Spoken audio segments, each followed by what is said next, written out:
Muy buenas noches, qué gusto saludarle en este día jueves 2 de noviembre de 2017. Aquí le acompañamos con mucho gusto los productores en Radio Centro 107.3 HD2. Y aquí estamos, les saludo a nombre de todos los que hacen posible este programa. En los controles técnicos está David Romero, en la producción está Guillermo Vázquez y a la mesa les saludamos los productores Pedro Manzano. Mi estimado Pedro, ¿cómo estás? Muy buenas noches. Muy buenas noches, bienvenidos a esta emisión número 31 de nuestra temporada número 2. Acá tengo también y saludo con mucho gusto a mi estimado Edgar Cruz. Edgar, ¿cómo estás? ¿Cómo están? Muy buenas noches, bienvenidos. Y también aquí a mi derecha, mi estimado Ricardo Silva. Ricardo, qué gusto saludarte, buenas noches. ¿Qué tal? Saludos, buenas noches. Pues hoy vamos a trabajar un tema históricamente, antropológicamente, socialmente obligado. Es el tema de los muertos, la concepción de la muerte, la celebración que estamos teniendo hoy y como usted se podrá imaginar, como ha venido siendo este programa, desde diferentes visiones, desde diferentes perspectivas. Cada uno de nosotros, los productores de Radio Centro, tenemos diferentes intereses y visiones a propósito del tema. Así que hoy vamos a tener la posibilidad de platicar con un experto y trataremos de obtener mucha luz, mucha información, muchas ideas nuevas sobre la concepción de la muerte, la concepción desde lo prehispánico hasta todo lo que tiene que ver con la época de la conquista, después lo posterior, la Nueva España y la contemporaneidad, porque es muy importante entender cómo se van dando estos fenómenos y cómo se van transformando y cómo se van modificando. A veces pareciera que no sé si pasa en todas las épocas, yo creo que sí, pero a veces parece que queremos que el tiempo se detenga, ¿no? Y nos brinca que hoy, por ejemplo, la tradición de los muertos se combine con otra. Llámela como quiera, Halloween o la fiesta del pueblo o la fiesta de la escuela o lo que usted quiera, llámela como quiera. Y quisiéramos que todo tuviera un inicio muy claro, que tuviera un punto fijo de arranque, pero no es así. Vamos a ver que hay tradiciones como la de muertos que ni siquiera tienen origen prehispánico, que vienen de otro lado y que es la conjunción, sí, claro, que es la conjunción, la unión, la reunión de diferentes costumbres, visiones e ideas de diferentes civilizaciones. Pero nosotros somos los menos indicados para hablar de esto, nosotros aquí estamos para compartir nuestra opinión y nuestro punto de vista, pero sí, siempre nos gusta escuchar la voz de los que saben. Y para tal efecto, me da mucho gusto recibir y le agradezco que nos haya tomado la llamada en esta oportunidad. Saludo al antropólogo físico José Eric Mendoza. Él es investigador de la Dirección de Antropología Física del Instituto Nacional de Antropología e Historia. Antropólogo Mendoza, qué gusto saludarle. Gracias por tomar la llamada. Le saludamos Pedro Manzano, Edgar Cruz, Ricardo Silva y un servidor William Yarmes. Gracias por tomar la llamada. No hay de qué. Buenas noches. Bien, pues empezamos con alguna pregunta. Pedro Manzano, tienes para iniciar, que sí. Por favor. Muy buenas noches, José Eric Mendoza. Buenas. Pues para empezar a abrir este tema, a lo mejor te vamos a hacer manita de puerco para que nos lleves a través de la historia. ¿Cómo era la concepción de nuestros pueblos antiguos mexicanos en su concepción, su visión que tenían sobre la muerte? ¿Cuál era y ya ahí te llevo la segunda pregunta, cuál es la concepción del catolicismo a su llegada aquí y cómo es esa amalgama que da como resultado esa concepción que tenemos? Híjole, es un paseo histórico. Bueno, difícil de responder. Claro. Normalmente lo que vemos desde el punto de vista arqueológico o lo que se ha estado rescatando desde el punto de vista arqueológico es una concepción de muerte en la que depende de la forma de morir, es el lugar a donde uno iba.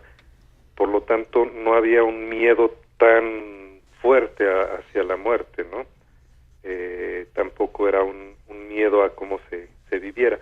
Pero esta concepción, sobre todo, es central, es de los nahuas, del México prehispánico, del centro de México, vamos a decirlo así, pero pues México es multicultural y multifacético en todas las visiones culturales, o sea, no es lo mismo pensar entre los mayas que pensar entre los nahuas, que pensar en los olmecas, y depende también la época a la que nos refiramos, porque normalmente pensamos que lo prehispánico es solamente un cúmulo, ¿no? Una forma de ver, pero estamos hablando de siglos y de culturas y de territorios diferentes, y que cada territorio y que cada tiempo va a construir precisamente esa idea que se tenga acerca de la muerte.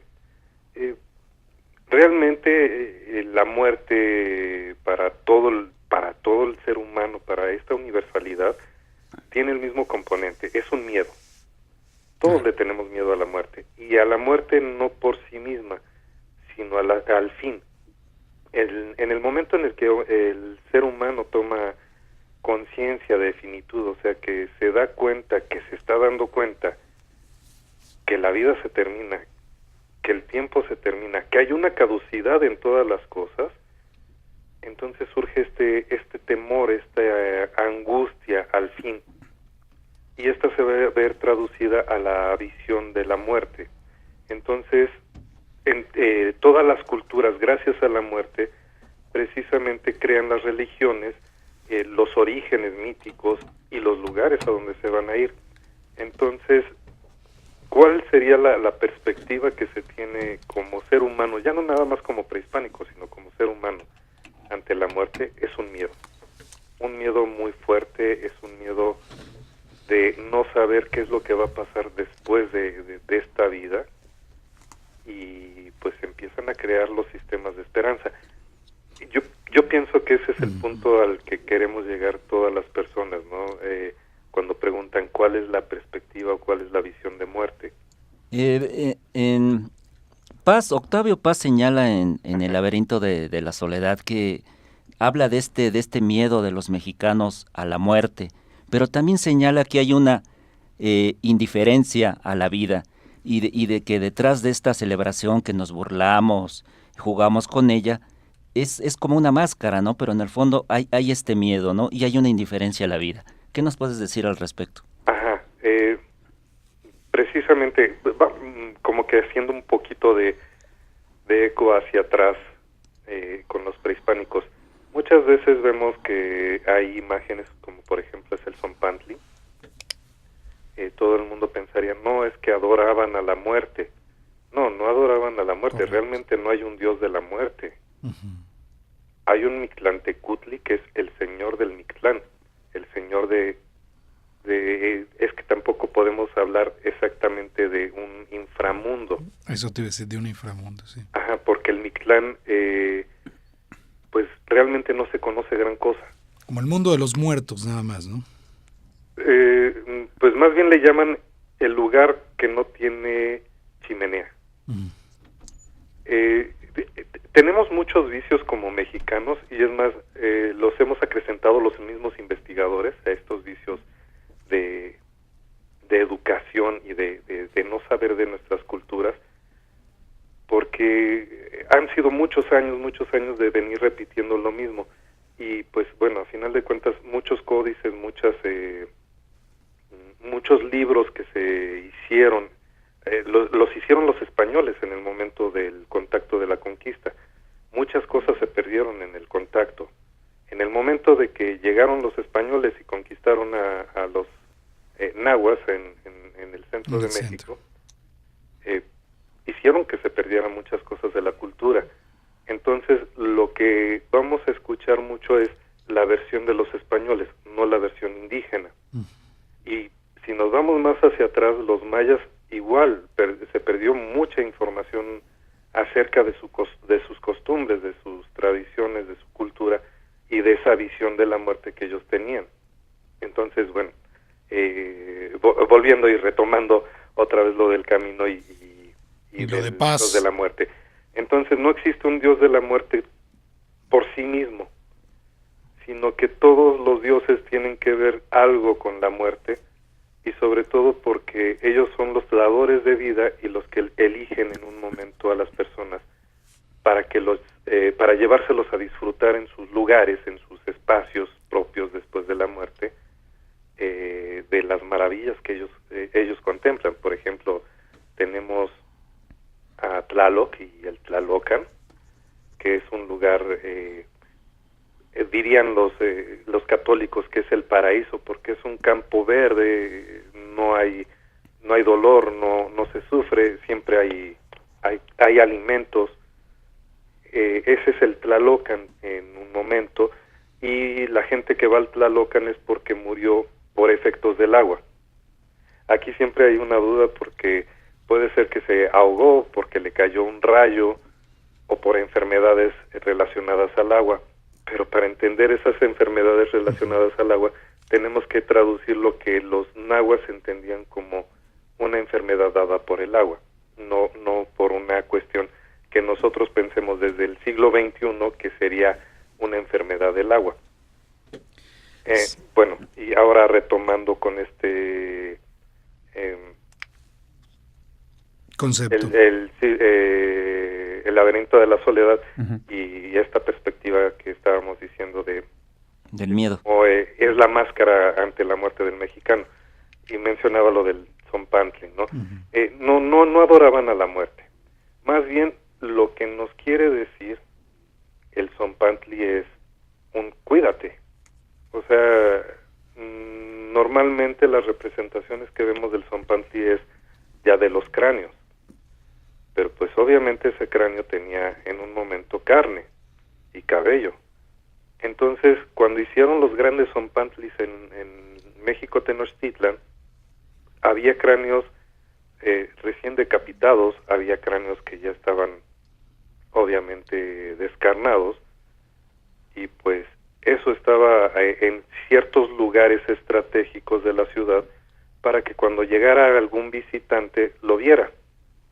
Entonces el verlo va a ser no un, mira, están adorando a la muerte, o no le tienen miedo a la muerte, sino un, mira, esto es lo que le pasa a la gente que no nos cae, que vienen a hacernos daño, un cuidado, ¿no? El cráneo es muy importante en todas las culturas a final de cuentas, porque es la representación del peligro, y el peligro es a la muerte, y el miedo es a la muerte.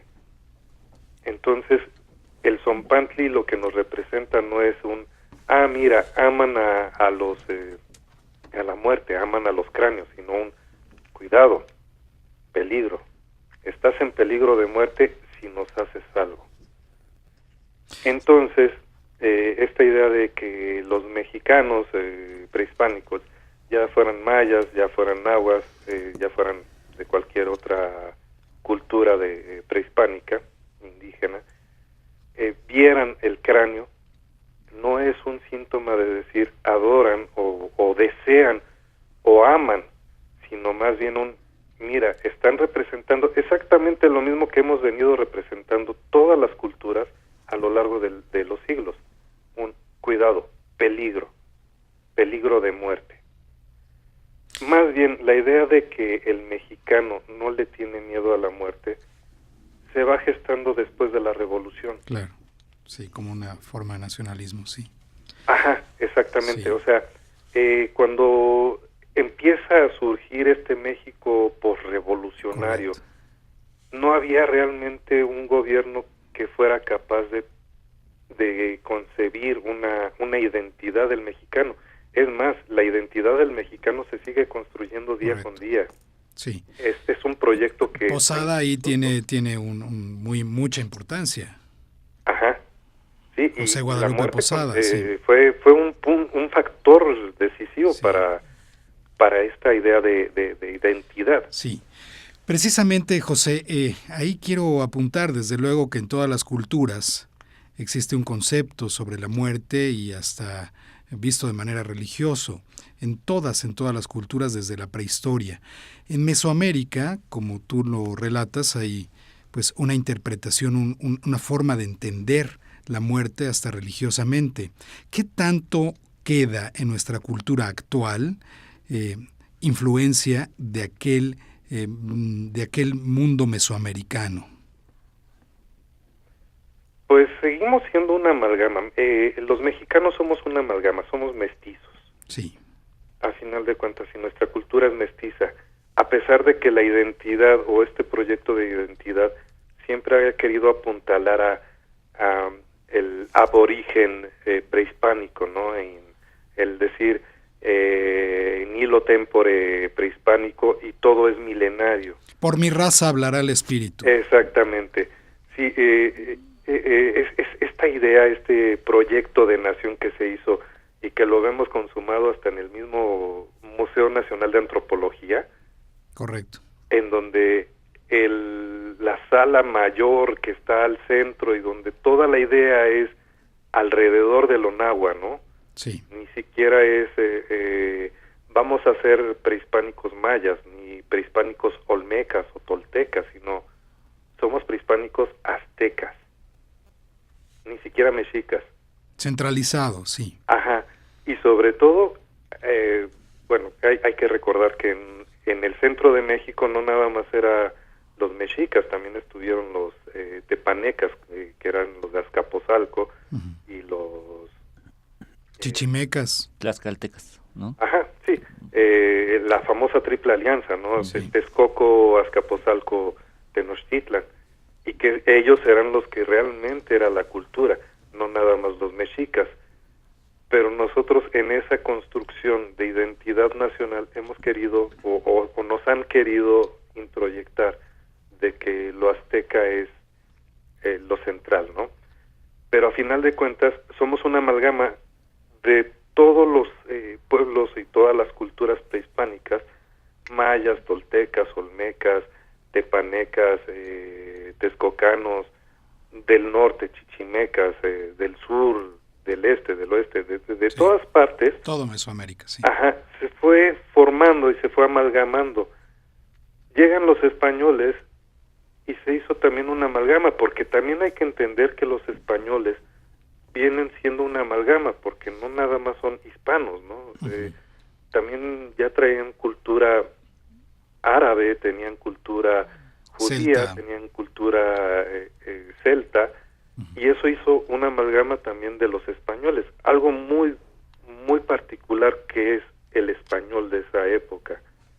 Y el indígena de la época del contacto también era una amalgama. Entonces tenemos que entender que no hay purezas. Y además en dos épocas de fanatismo religioso, donde la muerte juega un papel fundamental. Exactamente. Sí. Y a final de cuentas, la muerte siempre va a jugar un papel fundamental en toda la historia de la humanidad. No nada más de un pueblo o de dos pueblos, sino toda la humanidad. Es como la Primera Guerra Mundial. No podemos entender el inicio del siglo XX en 1901, sino precisamente cuando inicia la Primera Guerra Mundial. Ahí estaríamos hablando precisamente de un nuevo siglo, porque también fueron armas de matanza masiva. José Eric Mendoza, antropólogo físico, ayúdanos a entender cuál es el campo de estudio, a qué se dedica el antropólogo físico.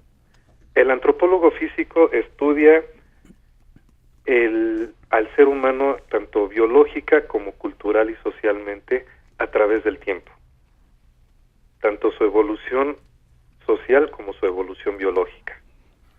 Desde este punto de vista de su especialidad, ayúdenos a entender para qué sirve el querer conservar, si tiene algo de positivo o no, el querer conservar a ultranza esta tradición de muertos que incluso forma parte del programa de la SEP para los chicos de primaria, en donde incluso hay este mensaje que todo lo que sea distinto a estos, llámese Halloween, llámese zombies, llámese etcétera, viene a contaminar algo que desde este discurso es algo propio, auténtico de nosotros y que debe conservarse. ¿Qué función tiene este tipo de necesidad de querer apropiarnos de esta tradición de los muertos? Realmente la tradición de mal llamada Día de Muertos ya tiene un arraigo en México. O sea, estamos hablando de que no nada más es lo prehispánico. Sí, en la época prehispánica existían fiestas hacia los muertos, que no eran en estas fechas de 1 y 2 de noviembre. Eran en agosto y otra era en junio, para los muertos chiquitos y para los muertos grandes.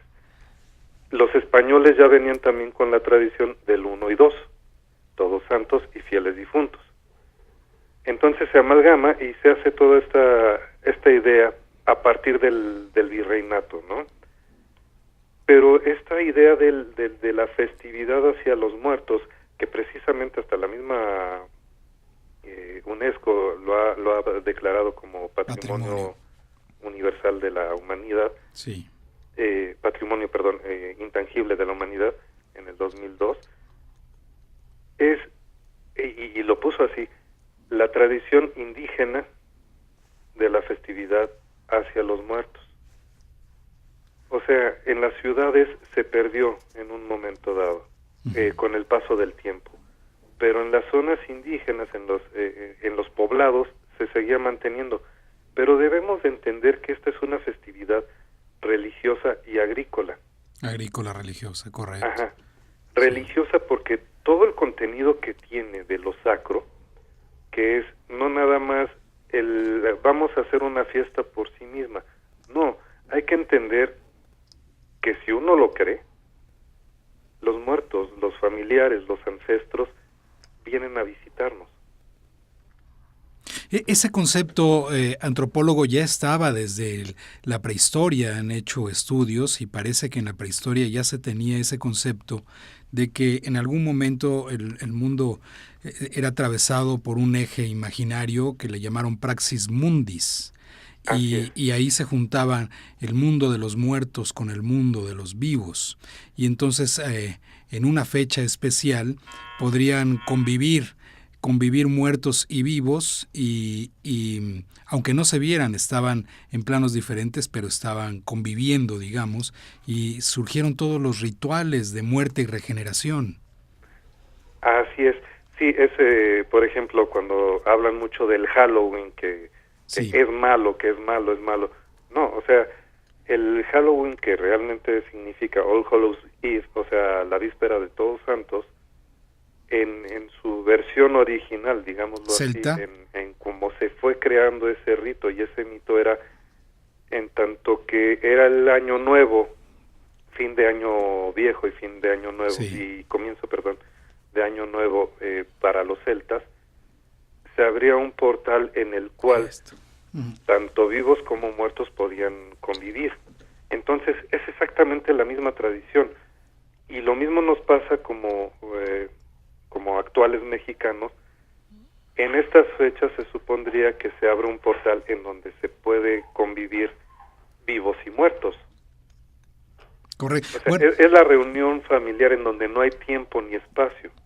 Que esto también obedece a una circunstancia astronómica. Los días son más cortos, las noches más largas, incluso hay en esta parte del planeta, del hemisferio, hay una percepción de sombras y luz distinta. Las sombras son más largas, los árboles se les caen las hojas, es decir, hay todo un escenario que quizá eso permitió que llegáramos a esta imaginación de recrear este mundo que conviven muertos y vivos.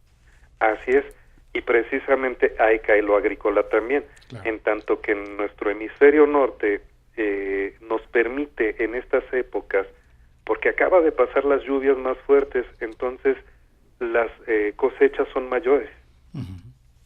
Entonces hay una regeneración y una muerte al mismo tiempo. Mueren algunas cosas en el otoño, se caen las hojas, como menciona también, la luz nos permite ver otras formas, pero también hay un renacimiento. En el caso de América, el maíz es más abundante, y es el mejor maíz el de esta época del año. Sí. Y no nada más hay el maíz, se permite todo lo que es la milpa, que sería la cosecha del maíz, la calabaza, el chile y el frijol. Correcto, sí. No deja de ser romántico, y quizá por eso la interpretación de la festividad de la muerte no es en sí misma la festividad de la muerte, sino la festividad de la vida. Después de la muerte sigue la vida, es un proceso de regeneración, se apaga una vela y se enciende otra. Y es curioso cómo, no es curioso, es muy interesante cómo en Michoacán, por ejemplo, en Janitzio, yo he estado ahí, donde bailan por toda la noche y ahí vienen danzas de todas las regiones y bailando verdaderamente con pasión, con fervor, con entrega, y en el panteón que está al lado están velando nuevamente a sus muertos, velando literalmente y comiendo con ellos, lo mismo que ocurre en Oaxaca. Es decir, está viva la tradición, sobre todo en las regiones fuera de las ciudades. Así es. Yo he visto que es más notorio esta creencia todavía de sí vienen los antepasados y sí vamos a hacer una fiesta en donde nos reunamos toda la familia en tiempo y en espacio. O sea, sí, a comer con ellos. Exacto, sí.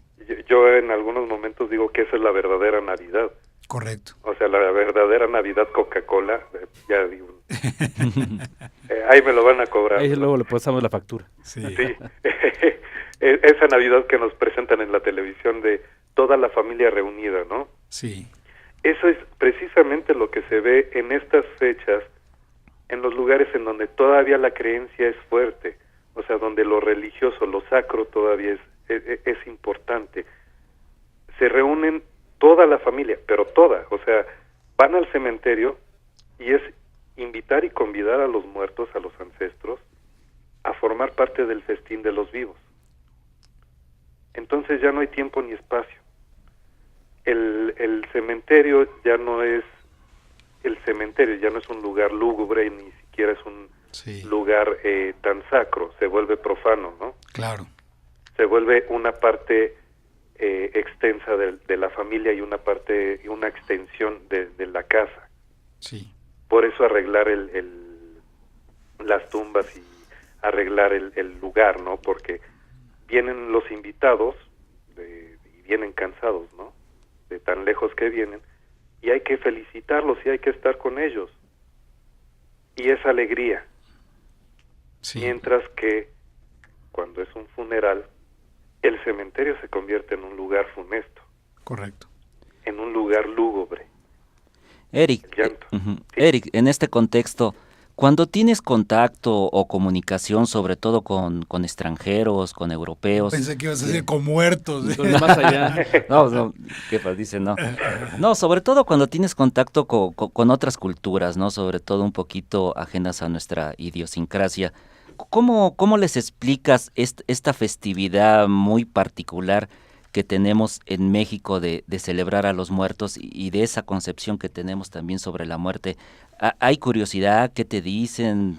¿Cómo tú les explicas en ese carácter de antropólogo y de persona inmersa también aquí en esta cultura? Ajá. Es algo curioso porque siempre pensamos que el extranjero es muy ajeno a algo parecido a lo que hacemos nosotros. A final de cuentas los europeos también tienen esa visión, algunos, o sea, más los que están acercados a lo latino, ¿no? Españoles, franceses, italianos, todavía están acercados a esta idea de, pues sí, Día de Muertos, vamos a celebrarles a los difuntos, o más que celebrarles, vamos a venerarlos, a honrarlos. Entonces, sí hay visitas al cementerio. Creo que lo que me he llegado a dar cuenta que lo que les llama la atención mucho es esta representación que tenemos del cadáver, del esqueleto. De la Catrina. Lo digamos tan caricaturesco y digamos siempre los mexicanos, ay, sí, me río de la muerte. No, hombre, que nos vamos a reír de la muerte. Ajá. Si para morir nací, y si me han de matar mañana, que me maten de una vez. Todas esas frases que las volvimos un mainstream y que a final de cuentas las estamos vendiendo al extranjero, ¿no? Sí. Pero hay otras personas, por ejemplo, en Tailandia tienen algo muy parecido y es todo el año. ¿Ah, sí? Tienen lo que le llaman casas de fantasmas, que son altares que ponen en algunas partes de los poblados, de los caminos, para las almas que están perdidas, para aquellos que ya no tienen familia y que están por ahí vagando. Y van y les dejan comida y les dejan ofrendas. Entonces la idea de decir, en México también nada más los fantasmas existen o nada más vemos la perspectiva desde nuestro punto de vista. No, también otros países lo tienen. Guatemala lo celebra igual que México. A final de cuentas, pues sí, estamos muy cercanos. Sí, es la misma región, sí. Exacto. Sí. Pero si Son nos mayas. vamos todavía hacia el sur del continente, por ejemplo, están las Pascualitas en Bolivia, En Bolivia. que sería algo muy parecido a lo que tienen en Pomuch. Llegar a los panteones con sus familiares, lavar los cráneos, los esqueletos, vestirlas y hasta dar una fiesta y un recorrido por las calles. Qué tétrico es, ¿verdad? Que... Ajá. Y en Pomuch pues es lo Sí. mismo, bueno, sin que haya un recorrido, pero se les vuelve a limpiar, se les vuelve a vestir. Entonces, sí hay paralelismos, no somos tan únicos como creemos ser. Y Egipto, el concepto de almas. Sí, claro. Sí. Sí, o sea, todo el mundo tiene una forma particular y muy peculiar de ver a la muerte, o más que de ver a la muerte, de solventar ese miedo y esa angustia a la finitud. Porque al final de cuentas, nosotros los honramos para que el día de mañana que no estemos, alguien nos honre, alguien nos recuerde. José Eric Mendoza, quiero compartirte que estos días, más bien estas noches, he observado en esta zona muy cercana aquí a Grupo Radio Centro, en la zona de Virreyes, en la zona cercana al lago menor de Chapultepec, cientos de niños disfrazados con disfraces de películas de terror o de esqueletos o de zombies, cargando su recipiente para recibir dulces y vienen a las casas de esta zona. Estos niños vienen de colonias que tienen un universo socioeconómico obviamente muy distinto al de esta zona de Virreyes y vienen, tocan a las casas a pedir dulces. Pero son muchos, es una cosa asombrosa que a las 7, 8 de la noche haya tantos niños, vienen niños con sus papás, incluso con carreolas, a tocar a estas casas. Esto obviamente ya se sale de la tradición de Día de Muertos que tenemos concebida como mexicanos. ¿Podría darse en algún momento otro tipo de, algún giro a la celebración que tenemos y a lo mejor en 100, 150 años esto ya lo veamos como parte, por lo menos en la Ciudad de México, como parte de la celebración de Día de Muertos? A final de cuentas hay que entender que las culturas no son estáticas, sino que estamos evolucionando siempre. Y por lo tanto, los rituales y las tradiciones también van evolucionando. Yo me acuerdo cuando era niño, de que salíamos a pedir calaverita. Correcto. Y la única diferencia que le veo ahorita estoy hablando de los años 70 al 2017, es de que nosotros utilizábamos una caja de cartón. zapatos. De cartón, de los zapatos. Sí, le poníamos una Que vela. guardábamos precisamente de lo que nos compraban de zapatos para entrar a la escuela. Sí. Le poníamos una velita e íbamos a pedir la calaverita a las casas. Pero también íbamos disfrazados. Igual y ya no son los disfraces tan vistosos como ahorita están, ¿no? Pero ¿sabes para qué era porque pedías dinero para la calaverita? Exactamente. ¿Y sabes por qué? Porque el cráneo al que haces mención, ¿te acuerdas? Ajá. Acudíamos a la panadería, que cada cráneo ya tenía los nombres ahí. Ajá. Y ya con ese dinero que habías en principio recuperado, con eso pagabas la calaverita en la panadería de la esquina. A veces te alcanzaba para 2 o 3 calaveras, le llevabas a tu mamá, a tu papá y a tus hermanitos. Y el problema, como en mi caso, es que no encontraba mi nombre. Nunca había calaverita de Edgar. Sí, Me frustraba mucho, pero esa era la esencia. Luego cambió. Sí, es más, realmente la esencia del pedir la calaverita que viene del siglo XIX. ¿Ah, sí? Es porque las personas que no tenían para poner una ofrenda, lo pedían. O sea, ni siquiera eran los niños. Eran las personas sin recursos, iban a las casas de la gente que tenía dinero para pedir para su calaverita, o sea, para su difunto, para su muerto. Sí. y por lo menos darles una vela. Entonces, todo ese concepto se ha ido modificando a lo largo del tiempo. Tenemos que entender también que gracias a que hemos tenido conflictos armados en México, son rupturas dentro de las tradiciones. Porque ya lo que en algún momento no se venía haciendo, se deja de hacer por miedo a salir. Y ese puede ser el caso ahorita. En algunas regiones, igual y ya algunas tradiciones se van a perder por el miedo de salir a la calle en la noche. Bueno, los niños de aquella época de los 70 salíamos solos, no íbamos con los papás. Así es. Sí.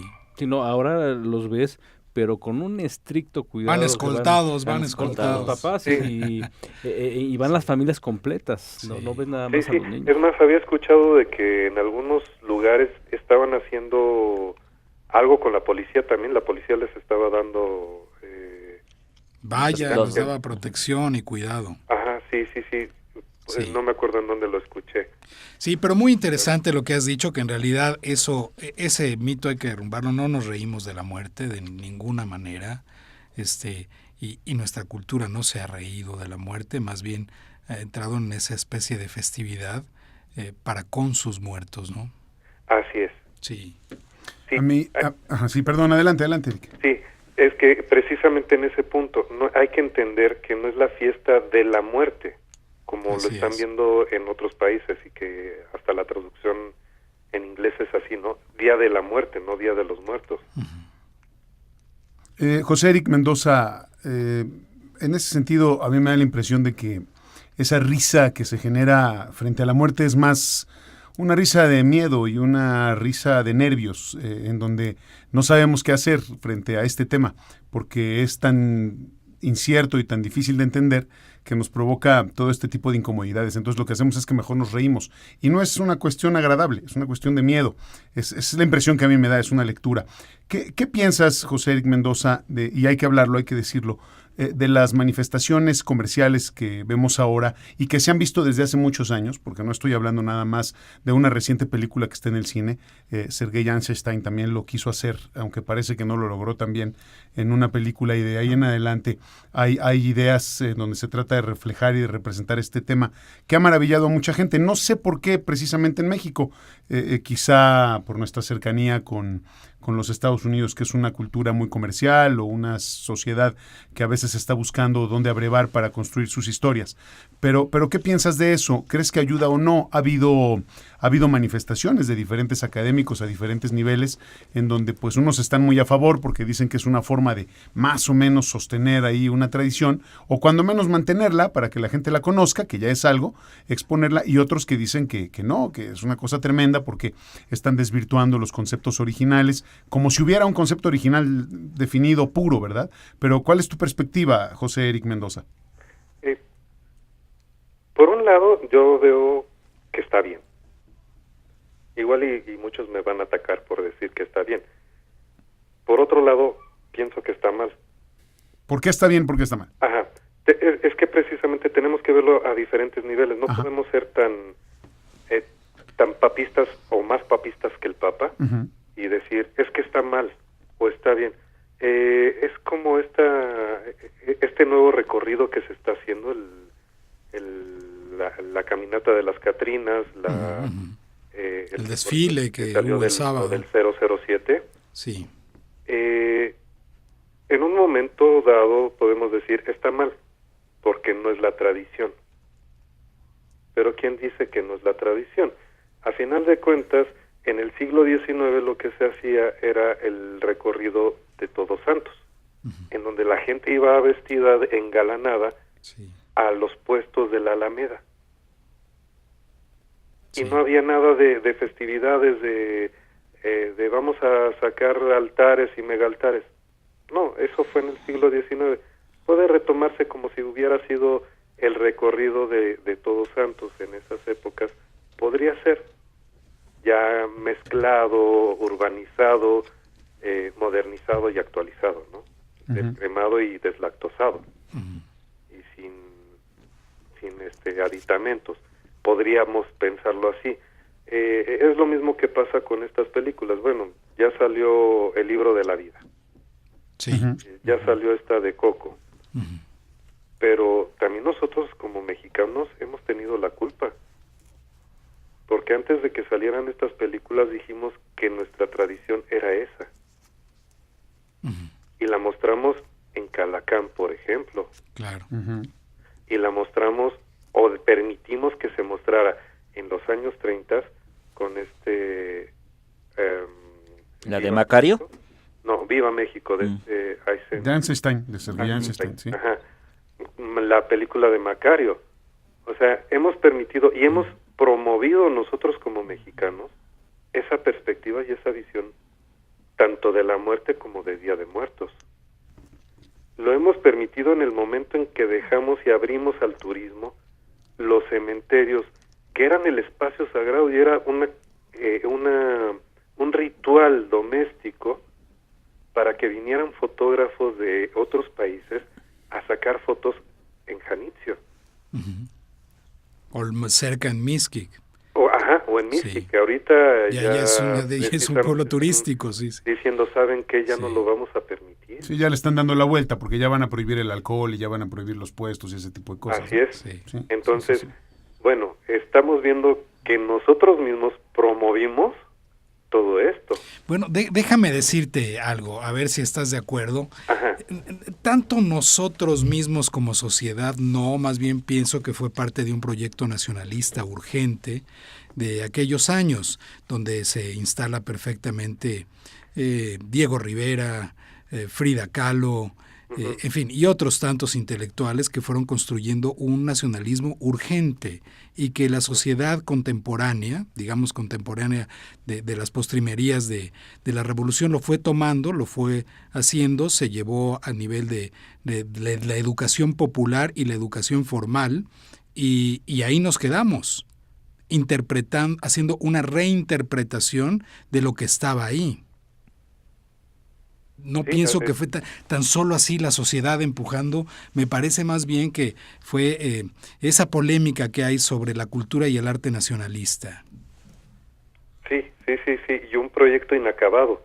Y un proyecto inacabado, correcto, sí. Sí, o sea, ni terminamos de ser socialistas, Sí, claro. ni terminamos de ser capitalistas, y ni terminamos con uno de ser dominados por una dictadura. Sí. Es que de otra manera, Eric, ¿cómo entiendes este portento de estados con culturas diversas, con tantas lenguas? ¿Cómo los aglutinas para que todos se sientan mexicanos?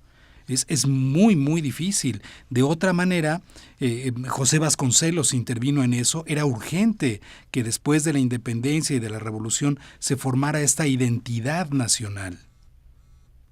Sí, precisamente el grupo de intelectuales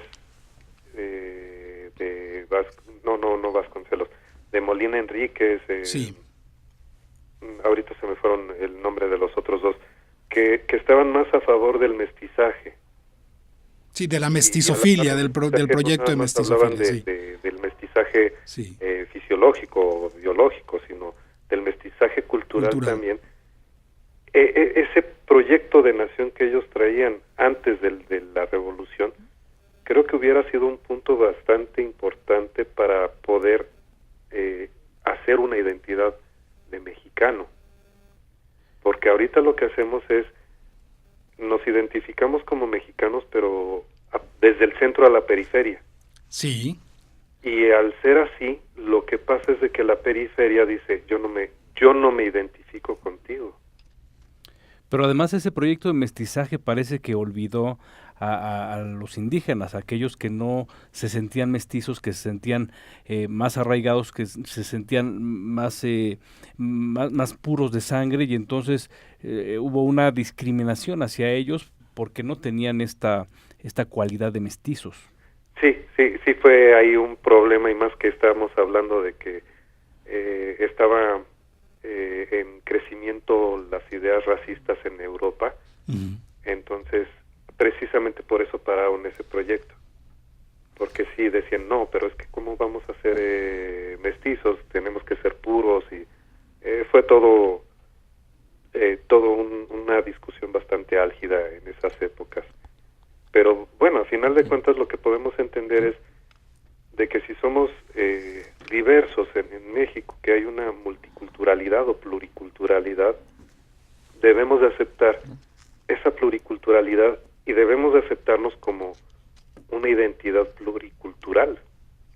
O sea, que México no es uno, sino que son muchos Méxicos, y que no podemos decir celebramos el Día de Muertos, que realmente los indígenas y todavía la gente que es más de áreas rurales dicen celebramos Todos Santos. Cierto, sí. Eso es lo tradicional, Todos Santos. No celebramos Día de Muertos ni Día de la Muerte, celebramos Todos Santos y celebramos que nos unimos en familia. Y ahora, haciendo alusión a esto que comentas, de esta gama que tenemos de opciones de celebración, al final de cuentas, el recordar a la muerte, el recordar a los muertos, pues sirve de sublimación psicológica, en donde podemos de alguna manera asumir que la vida es finita, que en cualquier momento puede llegar la muerte con nosotros, como se hizo ahora al recordar a los muertos del sismo del 19 de septiembre, en donde ya no es un aspecto necesariamente doloroso esta convivencia con la muerte, sino ya queda la añoranza, la aceptación y desde luego el pensar que no es ajeno a nosotros. Así es que precisamente esa idea, lo que debemos de tener es la idea de la muerte desde lo sacro. El punto que le está dando una diversificación a la idea de la muerte es precisamente la religión. Pero en el momento en que dejamos la religión y la creencia a un lado, es en el momento en que empezamos a ver más lo comercial y más lo festivo pagano, digámoslo así, lo festivo... Lo fiestero, ¿se entiende? Ajá, sí. En donde la comercialización, ¿no? Y vamos a buscar el irnos al antro para celebrar un Halloween, así Halloween, no un Halloween, un Halloween en donde haya sándwiches con puré y una gelatina, bueno, o sea, por decirlo de alguna forma, ¿no? Este resguardo de lo sagrado, como decía Mircea Eliade, es lo que hace posible que tengamos este acercamiento más auténtico, entonces. Exactamente, por el mito del eterno retorno. Así es. Pero es que así era, y yo tengo la sospecha de que esta cultura de Halloween, como lo dices, fiestero, entró a través de las escuelas privadas que enseñaban inglés, que en otra época enseñaron francés, y que después de la Segunda Guerra Mundial en México se empezó a enseñar inglés. Las únicas escuelas o colegios bilingües eran los de cierta clase social, no los que asistíamos a los colegios públicos. Y ahí se empezó a festejar el Halloween y se popularizó, que hasta el momento, hasta la fecha, en las escuelas privadas no solamente festejan el Halloween, sino también el Día de Acción de Gracias. Ajá. Y también en el norte. Y en el norte, claro, la fuerte influencia del norte. Y de ahí entró. Y como estamos en una economía de mercado, por supuesto, ¿quién dijo que no? ¿Quién dijo que no? Si es oportunidad para vender disfraces, que en cualquier colonia popular hoy los encuentras en los mercados, ¿no?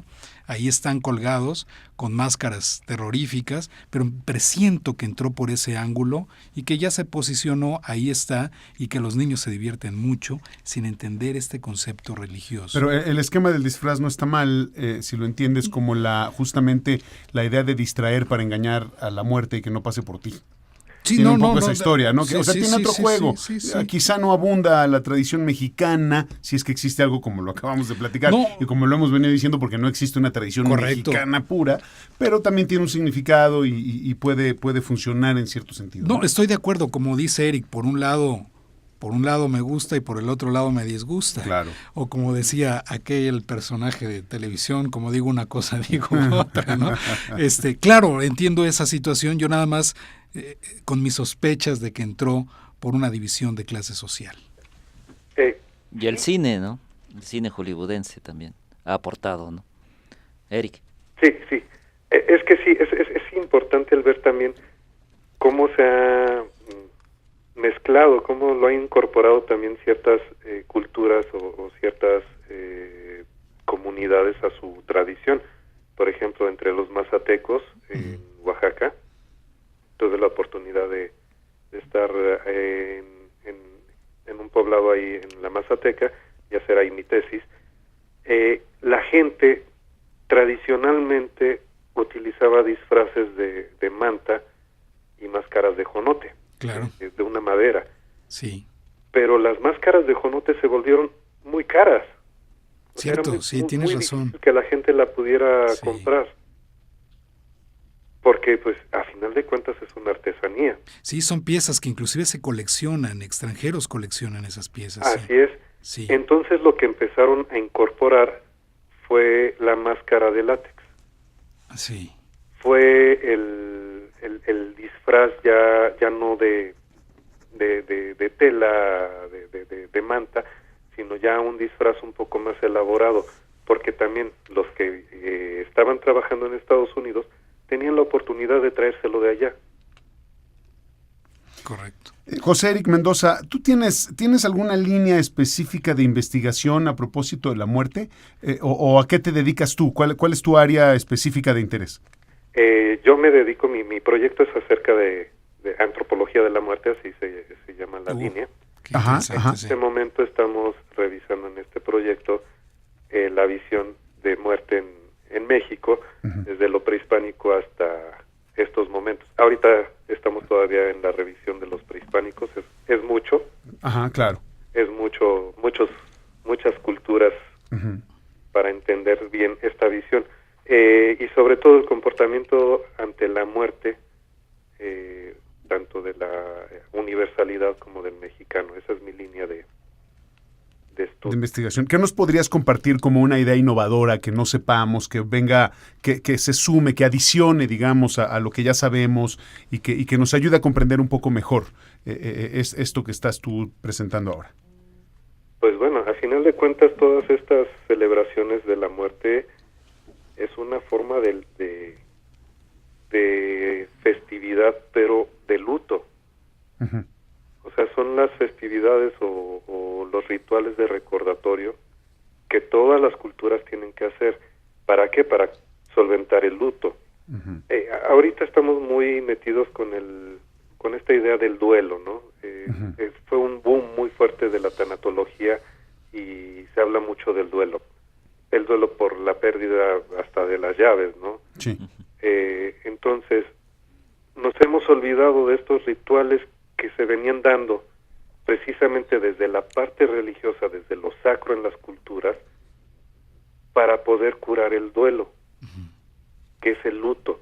O sea, el permitirse recordar a un familiar querido en su día en su aniversario de difuntos, y el invitarlo a que venga a la casa en Día de Muertos o en Todos Santos, que es una extensión de este luto que se va a hacer siempre a partir de la muerte de la persona, nos ayuda a curar el dolor. Y el pensar que más adelante nos vamos a volver a reencontrar, que esa es la idea religiosa. Sí. Ujú. Sí, completamente. Cuentas, Sí, que la vida no termina cuando termina. así es. Sí. Y a final de cuentas estas festividades y estas fechas no es algo que sea de la sociedad, sino es algo doméstico, es de la familia. Ujú. Por eso decía, es la Navidad comercial que nos presentan, ¿no? Sí. De todos reunidos a la cena. Esa es la idea, tiene que ser muy doméstico y no necesitamos realmente que venga la SEP o que venga alguna política pública a decirnos tienes que mantener la tradición, porque la tradición se va a gestar desde el seno de la familia. Sí. Y si en esa familia no hay esa tradición, va a ser muy difícil que se pueda construir, reconstruir y proyectar hacia el futuro esa tradición. Esa tradición tiene que estar arraigada en la familia y haber sido de forma oral y de forma manual, digámoslo así. Práctica, digamos, ¿no? Sí, Sí. de estar haciendo la ofrenda. Sí, claro. Porque también eso de que voy a comprar un pasquín en donde me dicen la ofrenda se pone así, así y asado, No, o sea, no hay un tipo de ofrenda. Cada familia pone su ofrenda y depende del lugar de donde provenga esa familia, porque no es lo mismo Huaquechula y sus ofrendas monumentales en Puebla, como lo celebra Pomuch. Claro. O sea, hay una diversidad, no hay una forma nada más.